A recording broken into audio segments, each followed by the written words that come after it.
Hello students, this is chapter 3 motions of the अर्थ। इस chapter में हम अर्थ के डिफरेंट मोशंस के बारे में पढ़ेंगे।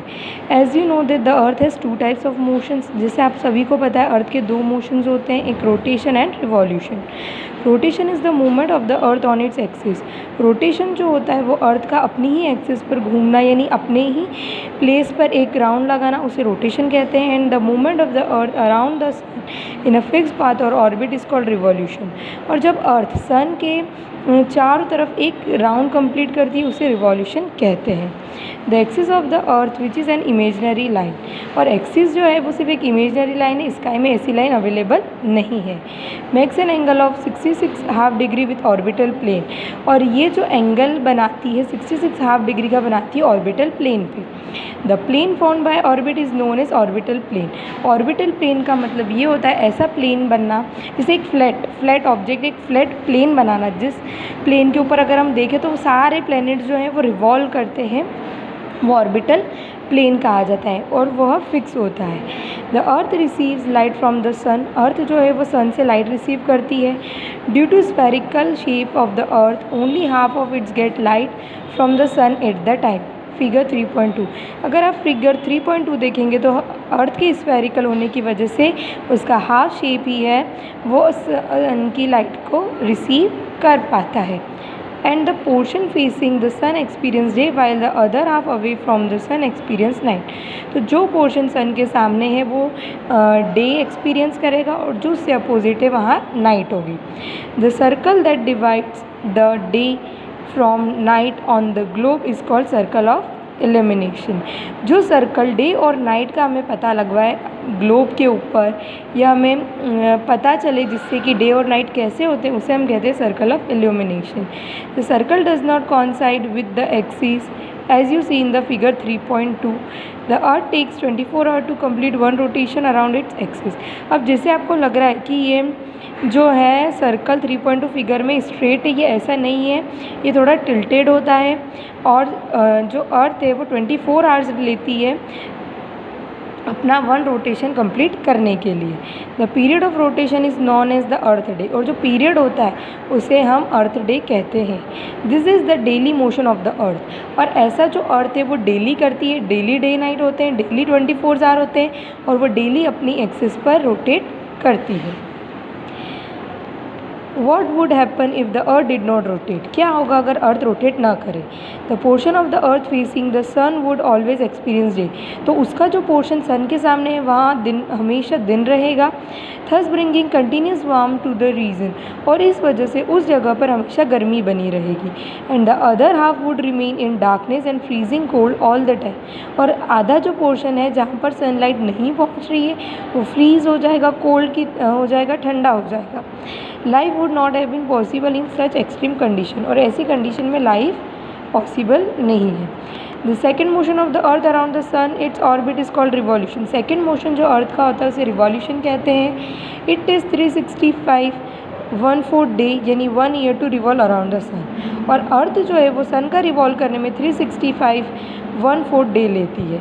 We consider a year consisting of 365 days only and ignore 6 hours for the day for the sake of convenience. तो हमारी सुविधा के लिए हमने सिर्फ 365 डेज़ का एक ईयर मानते हैं और जो 1/4 यानी 6 आवर्स जो बच रहे उन्हें फिर हम रहने देते हैं। फिर बाद में उन 6 आवर्स का क्या करते हैं, देखिए 6 hours saved every year are added to make 1 day for a span of 4 years. तो 4 सालों के अंदर जो 6 आवर्स बचते हैं उन्हें प्लस करके 24 आवर्स का एक दिन बन जाता है। This surplus day is added to the month of February. और इन सभी डे को प्लस करके एक दिन बनाए उसे हम फरवरी में ऐड करते हैं। Thus every 4th year February is of 29 days instead of 28 days. इसलिए हर चौथे साल जो फरवरी है वो 29 डेज़ की होती है, 28 की नहीं होती। Such a year with 366 days is called a leap year. तो उस ईयर जो है वो 366 डेज़ होते हैं, उसे हम लीप ईयर कहते हैं। Find out what will the next leap year भी। तो आपको फाइंड करना है कि नेक्स्ट लीप ईयर कब आएगा। From the figure 3.2 it is clear that the earth is going around the sun in an elliptical orbit. Elliptical यानी similar to oval. Earth जो है वो सन के चारों तरफ एक ओवल शेप में रोटेट करती है।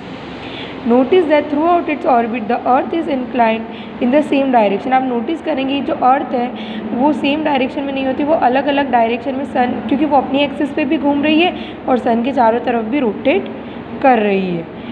ईयर इज़, पर वो बढ़ती आगे हमेशा एक ही डायरेक्शन में, ऐसा नहीं है कि कभी वो ऐसे रोटेट करने लग गई है। Okay, as a year is usually divided into summer, winter, spring and autumn season change due to the change of in the position of the earth around the sun। अब ईयर जो है वो 4 seasons में divided है, summer, winter, spring and autumn. अब जो seasons है वो भी अर्थ की पोजीशन की वजह से चेंजेस होते रहते हैं। Look at the figure 3.3. You will see that on 21st June the northern hemisphere is tilted toward the sun. The rays of the sun will fall directly on the Tropic of Cancer.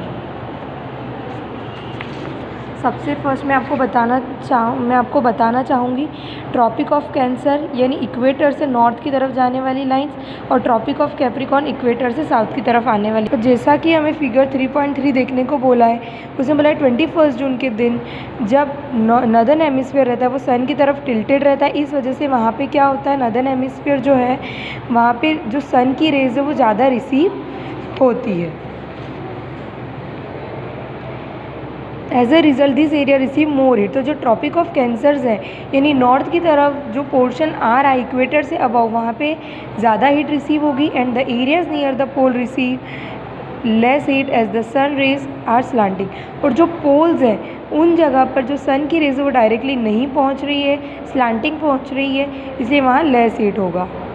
The north pole is inclined toward the sun and the place beyond the Arctic Circle experience continuous day light for the 6 month. इस तरह से अगर देखा जाए तो 6 month जो Arctic circle है वहाँ पे डे लाइट एक्सपीरियंस करेंगे हम।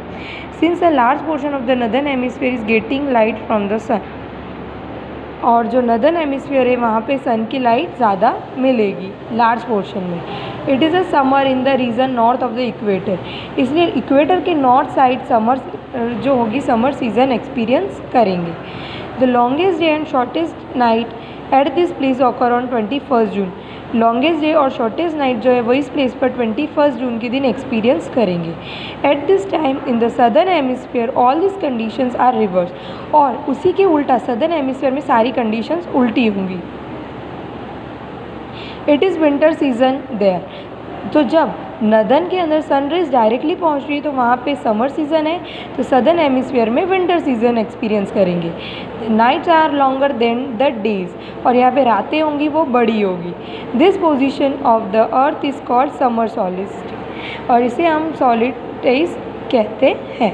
On 22 December the tropic of Capricorn यानी इक्वेटर से साउथ की तरफ आने वाले portions receive direct sun rays of the sun as the south pole tilts toward it, as the sun rays fall vertically of the tropic of Capricorn 23.5 degrees south, a large portion of the southern hemisphere get light। तो equator से south की तरफ जब हम देखेंगे तो वहाँ पर डायरेक्टली सन रेज आएंगी, और अब वहाँ पर जो होगा 22 दिसंबर के बाद ये 22 दिसंबर से डायरेक्टली सन रेज की वजह से वहाँ पर हीट होगी।